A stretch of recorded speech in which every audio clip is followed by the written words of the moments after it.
আসসালামু আলাইকুম। দূর ও কাছ থেকে, দেশ ও প্রবাস থেকে যে যেখান থেকে দেখতেছেন সবাইকে জানাই আন্তরিক অভিনন্দন ও ভালোবাসা। প্রিয় মালয়েশিয়ান প্রবাসী ভাইরা, আপনারা সবাই জানেন নতুন করে মালয়েশিয়াতে কলিং ভিসা চালুর আলোচনা চলছে। কিন্তু প্রশ্ন হলো, বাংলাদেশ থেকে গেলে কেমন কাজ পাওয়া যাবে?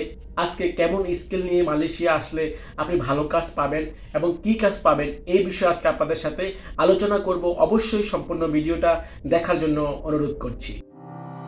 মালয়েশিয়ান প্রবাসী ভাইরা, মালয়েশিয়া সরকার ধীরে ধীরে অদক্ষ শ্রমিকের পরিবর্তে দক্ষ কর্মী সেমি স্কেল পারে, কিন্তু একজন দক্ষ শ্রমিকের সবসময় চাহিদা থাকে অন্যরকম। তাই আজকে আমরা আলোচনা করব কোন কোন স্কেল করলে আপনি ভালো চাকরি পাবেন মালয়েশিয়াতে। ইলেকট্রিশিয়ান বা ওয়েল্ডার, পাম্পিং ও মেকানিক্যাল কাজ, এসি টেকনিক্যাল, লরি বা বড় গাড়ি ড্রাইভিং লাইসেন্স থাকলে, health care support, IT network technician, manufacturing machine operator. ভাইরা, যারা বাংলাদেশ থেকে নতুন করে মালয়েশিয়াতে আসতে চাচ্ছেন, আপনারা এইসব কাজগুলা করে আসলে, এইসব কাজগুলা বাংলাদেশ থেকে সরাসরি ট্রেনিং নিয়ে মালয়েশিয়া আসলে তাদের জন্য ভালো বেতন পাওয়া যায় এবং আপনি কাজের সন্ধান পেতে পারেন সব সময়। কারণ একজন অদক্ষ শ্রমিকের চেয়ে একজন দক্ষ শ্রমিকের মূল্য কিন্তু সব সময় পৃথিবীতে এবং প্রত্যেকটা সেক্টরে কিন্তু সবচেয়ে বেশি। তাই যারা নতুন করে মালয়েশিয়াতে কলিং ভিসা আসতে চাচ্ছেন, আপনাদেরকে বলবো আপনি দক্ষ হয়ে, বাংলাদেশে কিন্তু এখন প্রচুর পরিমাণ কারিগরি শিক্ষা বোর্ডে বিভিন্ন টেকনিক্যাল সেন্টার আছে এবং যুব কারিগরি প্রশিক্ষণ কেন্দ্র আছে। আপনারা যারা নতুন করে মালয়েশিয়াতে আসতে চাচ্ছেন, আমি আপনাদেরকে বলবো এই সেক্টরগুলোতে আপনি যদি সরকারিভাবে 6 মাস বা 1 বছরের ট্রেনিং নিয়ে মালয়েশিয়াতে আসেন, তাহলে আপনি ভালো একটা কাজের সন্ধান পেতে পারেন এবং ভালো টাকা আর্ন করতে পারবেন। আপনার কাজের কোনো সমস্যা হবে না। আপনার বড় ভাই, ছোট ভাই, অমুক তমুক পাড়া প্রতিবেশীকে খুঁজতে হবে না মালয়েশিয়াতে।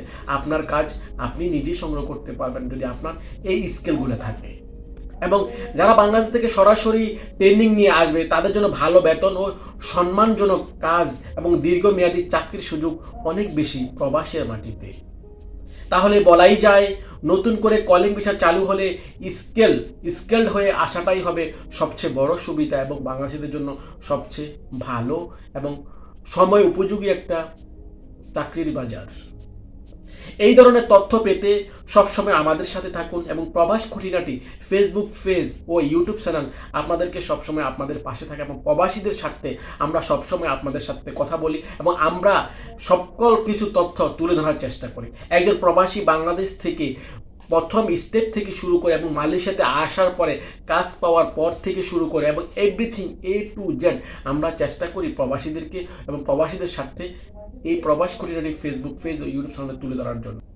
তো এই প্রিয় মালয়েশিয়ান প্রবাসী ভাইরা এবং বাংলাদেশি ভাইরা যারা নতুন করে মালয়েশিয়াতে আসতে চাচ্ছেন, ভাই আমি আপনাদেরকে বলবো এই ট্রেনিংগুলা, এই স্কিলগুলো আপনি যদি যুব কারিগরি প্রশিক্ষণ কেন্দ্র এবং সরকারি কারিগরি সেন্টার থেকে যদি এই প্রশিক্ষণগুলো নেন, তাহলে আপনি কিন্তু মালয়েশিয়াতে এসে ভালো একটা সুযোগ সুবিধা করে নিতে পারবেন আপনি নিজেরটা নিজেই।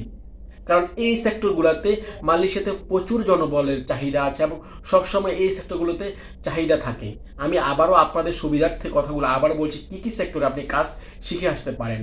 ইলেকট্রিশিয়ান বা ওয়েল্ডার, যেটা আমরা সহজে বলি ওয়েল্ডিংয়ের কাজ, পাম্পিং ও মেকানিক্যাল কাজ, এসি রিপেয়ারিং, লরি বা গাড়ির driving licence, health care support, IT network বা টেকনিশিয়ান, ম্যানুফ্যাকচারিং মেশিন অপারেটর।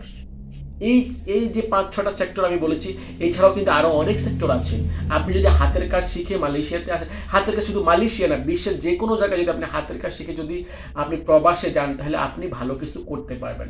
তাই আমি আপনাদেরকে বলবো, আপনাদেরকে সাজেস্ট করব, এই কাজ বাংলাদেশে বেকার সময় নষ্ট না করে যারা বিদেশে প্রবাসের মাটিতে এবং দেশে স্বাবলম্বী হতে চান, অবশ্যই আপনি এই হাতের কাজগুলো শিখে প্রবাসে ভ্রমণ করবেন অথবা নিজের দেশে কোনো কিছু করার চেষ্টা করবেন। তাহলে আপনি সাকসেস এবং সফলতা অর্জন করতে পারবেন। তো প্রিয় মালয়েশিয়ান প্রবাসী ভাইরা, আমরা বিদায় নিচ্ছি। আবারও দেখা হবে নতুন কোনো আপডেট তথ্য ও ভিডিও নিয়ে। এই পর্যন্ত আমাদের সাথেই থাকুন। প্রবাস খুঁটিনাটি আপনাদের সাথেই আছে সবসময়। আজকের মতো বিদায় নিচ্ছি। ভালো থাকবেন, সুস্থ থাকবেন। আসসালামু আলাইকুম ওয়া রাহমাতুল্লাহি ওয়া বারাকাতুহু।